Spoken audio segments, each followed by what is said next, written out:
In today's video, we're going to look at some reactions of ethers and epoxides. In general, ethers are not super reactive, and so they get used as organic solvents in other reactions. Some common organic solvents include diethyl ether,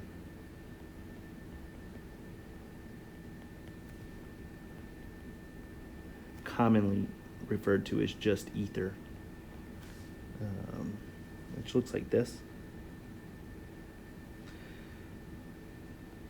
Tetrahydrofuran, or THF, is a cyclic ether. It looks like that. Dioxane is another cyclic ether.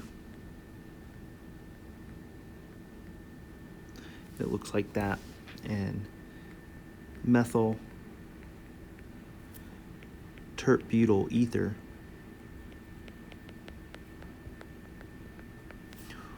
or MTBE, which looks like this. All of these are common organic solvents, and they're used as solvents because they're inert under many reaction conditions. If we look at diethyl ether specifically, the reason why ethers tend to be inert is that this group here, the OET, is a very poor leaving group. If we think about that as a leaving group, I'm going to draw an arrow that shows that leaving, and we wind up with a primary carbocation, which is bad enough in itself, but we also wind up with an alkoxide, or OET, and this is a very strong base, which means it's a very poor leaving group. And so under most reaction conditions, ethers are inert. They don't do any sort of chemistry because this alkoxide is a very poor leaving group, and this reaction doesn't take place. However, there are a couple of reaction conditions in which ethers are reactive, and primarily if you treat them with HI or HBr and heat, they can undergo substitution reactions. So if you look at these two ethers that I've shown here, we can create a good leaving group, much like we could create a good leaving group from an alcohol by protonating the ether. And so I'm going to take the electrons on oxygen and give them to H and kick off that I-, and we get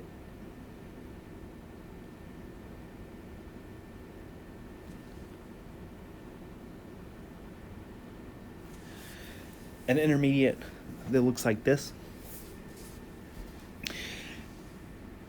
And this intermediate now has a good leaving group, and this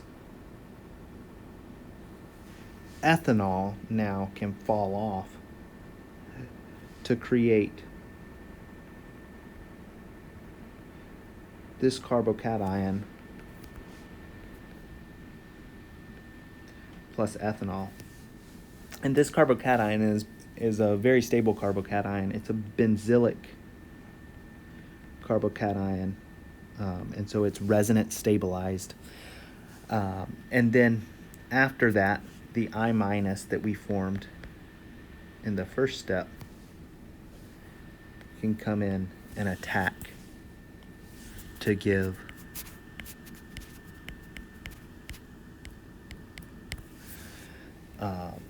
this alkyl iodide. So this reaction happens in an SN1 fashion because the intermediate that's formed is a very stable carbocation. If we look at this other example, the mechanism starts out the same. I've got some electrons on oxygen that I can give to the proton, which kicks off BR. And that's going to give us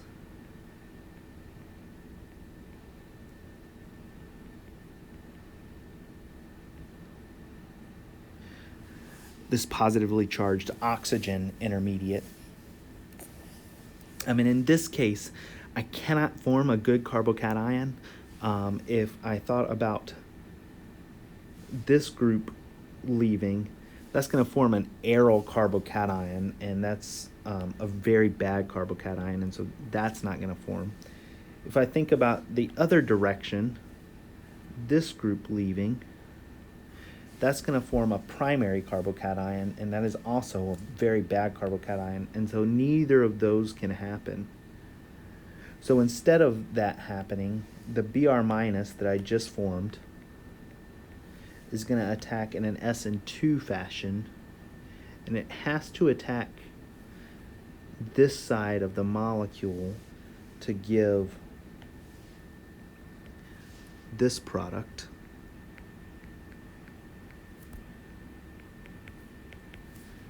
Plus an alkyl bromide.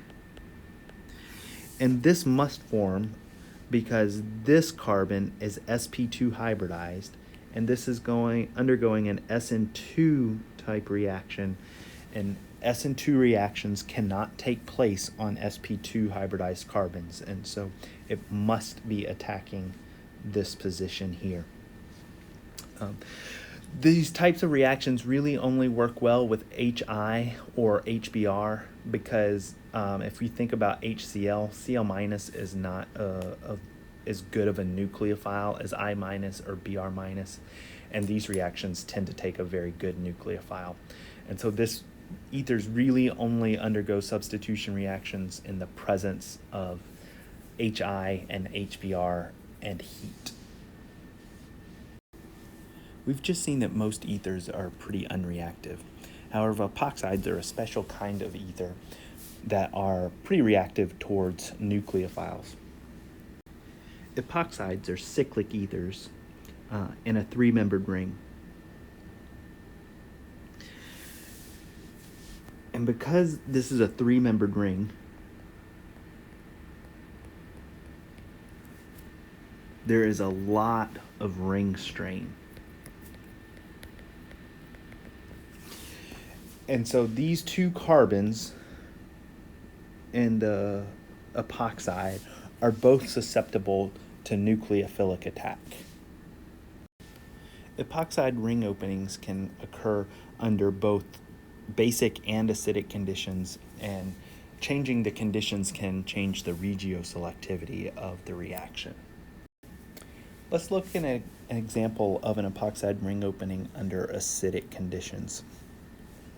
And so the first thing that happens under acidic conditions is we protonate the epoxide. And so some electrons from this oxygen are going to donate to a proton, and we're going to kick the electrons up to form a protonated protonated oxygen intermediate.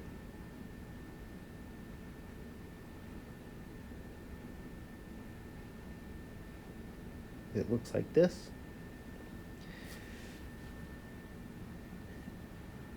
And then a nucleophile can come in and attack, and in this case our nucleophile is going to be methanol.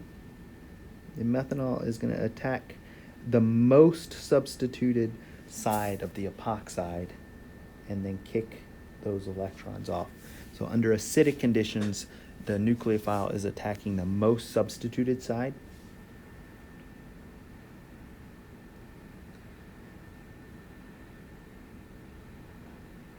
And we get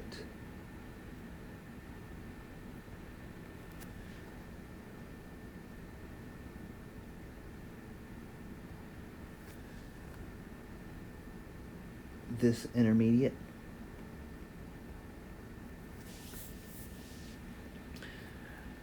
And then some base, in this case probably methanol is the best base, is going to come in and deprotonate that intermediate to generate your final product,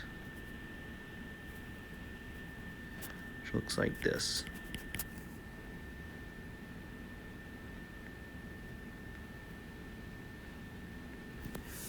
here. So a couple of things. This attack here occurs in an SN2 type fashion, which means that this product here has undergone an inversion of configuration. And so the side that was attacked does inversion of configuration, but the side that was not attacked, where the oxygen contains, stays the same.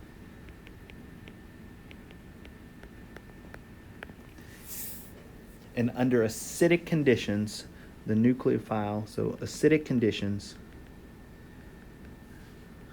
the nucleophile attacks the most substituted side.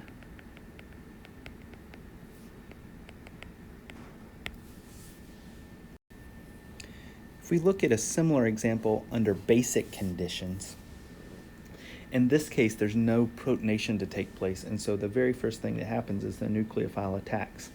And the nucleophile in this case is going to attack the most accessible position, and so that's the least substituted side. And so the very first step is the methoxide attacking the epoxide to get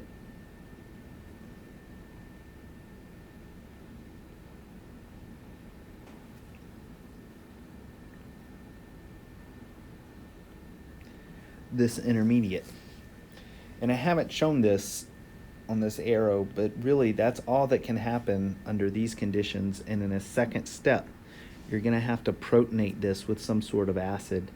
And so I'm going to just show H plus here. And that's going to pick up that H plus to give.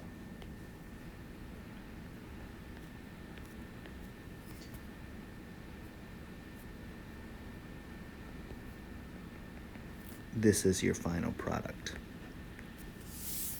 here. So just like under acidic conditions, this attack and this step is occurring in an SN2 type fashion. And so in this case, this was not producing a new stereocenter, or there is not a stereocenter at all. And so you can't show it. But this would undergo inversion of configuration on the side that you attack, if there were a configuration to invert. Just like under acidic conditions, the side that you don't attack stays the same.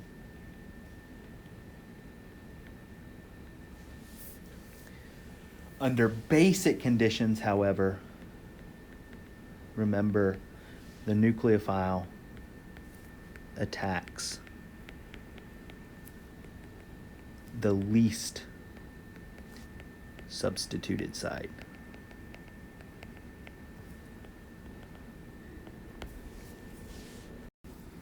I want to take a slight detour and talk a little bit about organometallic reagents. And these are really any molecule that contains a carbon-metal bond. And in general chemistry, we probably taught you that carbon is a non-metal. It doesn't form covalent bonds with other metals, but that wasn't exactly true. And in fact, we have seen an example of an acetylide in first semester organic chemistry, and we formed that by taking an alkyne, a terminal alkyne, so it had to have an H on it. And we reacted it with a base, and it had to be a pretty strong base. We used sodium amide to do that. And in the presence of this strong base, we deprotonated that acetylide and formed this molecule plus ammonia that just sort of left. And so that's the first organometallic reagent that we saw. And I want to talk about a couple of new ones that we haven't seen yet. The first one is a Grignard reagent. Um, that should be reagent. There should be an A there. And these are sometimes also known as organomagnesium reagents.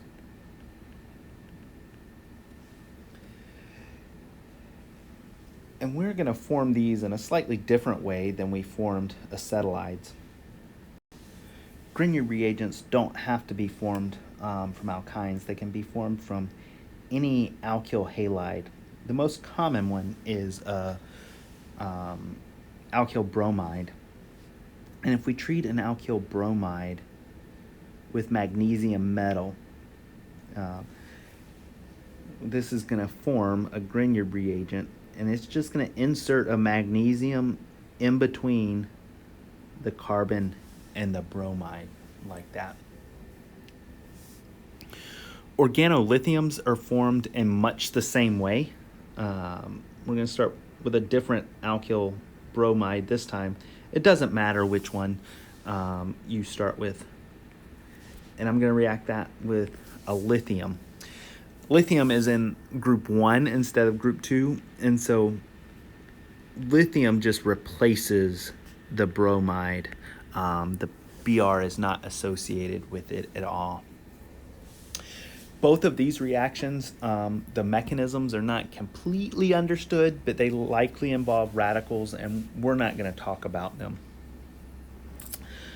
The last organometallic reagent we're going to talk about this semester is an organocuprate. Sometimes these are known as Gilman reagents, although that term is not as common as the Grignard reagent. Organocuprates have to be formed from organolithiums. You can't form it directly. So if you take an organolithium and treat it with copper iodide, and you need 2 organolithiums for every copper iodide, you're going to get this compound that looks like this, where you have 2 alkyl groups on copper. And we started with copper 1, and so this thing is actually negatively charged, and so it's also got a lithium associated with it. In general, we can think of these reagents as carbons with negative charges, and so they're going to react as nucleophiles. Last semester, we saw acetylides react as nucleophiles in SN2 reactions. And so the first thing we had to do is form an acetylide from a terminal alkyne, and we did that again with sodium amide, and we formed this sodium acetylide. And then that can undergo an SN2 type reaction with an alkyl bromide here. And the SN2 reactions occur with inversion of configuration. And so we got an inversion of configuration at this position. Unlike acetylides, however, Grignards and organolithiums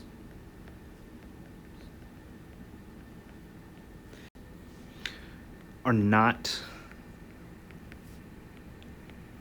good at SN2 reactions. Organocuprates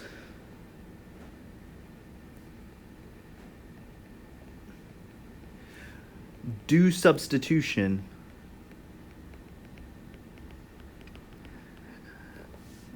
but not through an SN2 mechanism. And we'll talk more about that in the next unit. Organometallic reagents are, however, great nucleophiles for epoxides. And they have carbons with negative charges, and so they're basic. And so they're going to attack the least substituted side of the epoxide. And so if we look at this first example with an epoxide and methyl magnesium bromide, the first thing that's going to happen is there's some electrons there that are just going to attack the least substituted side of that epoxide and kick those electrons up. And that's going to give you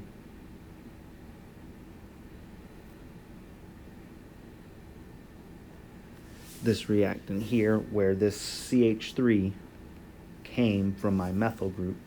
And then in a second step, I have to treat this with H plus or some acid. This is sulfuric acid in this case, which is going to protonate that negatively charged oxygen.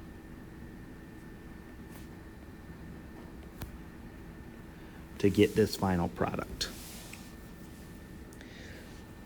If we look at the next example here, we're starting with an alkyl bromide and we're treating that with lithium. And so the very first thing that's happening is I am forming an organolithium here. Organolithiums react much the same way as Grignard reagents, and so in this next step, when I treat it with ethylene oxide, or the simplest epoxide here, all that's happening is I've got some electrons here. They're being donated. It doesn't matter which side, because this epoxide is symmetric. And I'm going to kick those electrons up.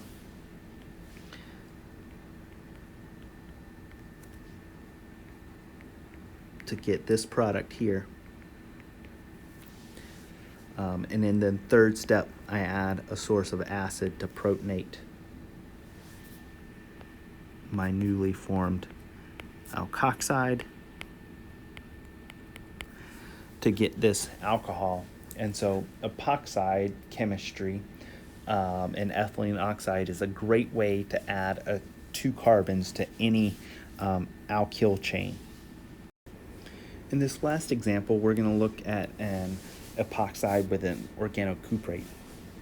So if we look here, this first step is just forming an epoxide. Remember, MCPBA is metachloroperoxybenzoic acid. Looks like this here.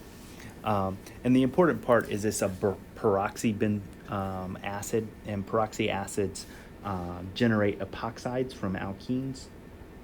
And so this first step is just making an epoxide out of that alkene. And in the second step, we're treating it with an organocuprate.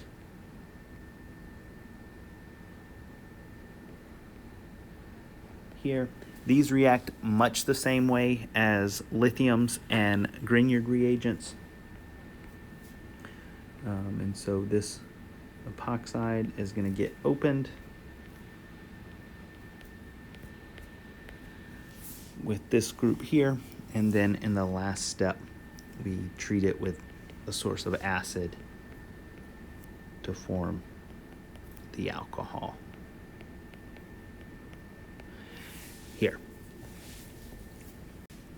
To sum up organometallic reagents, they react as nucleophiles. Acetylides do SN2 chemistry okay, but the rest of them don't really do substitution chemistry, at least not in SN2 mechanisms. They are, however, all good at epoxide ring openings. They're basic, and so they always attack the least substituted side of the epoxide. That's going to wrap up today's video. We will pick up with some problems in class next time.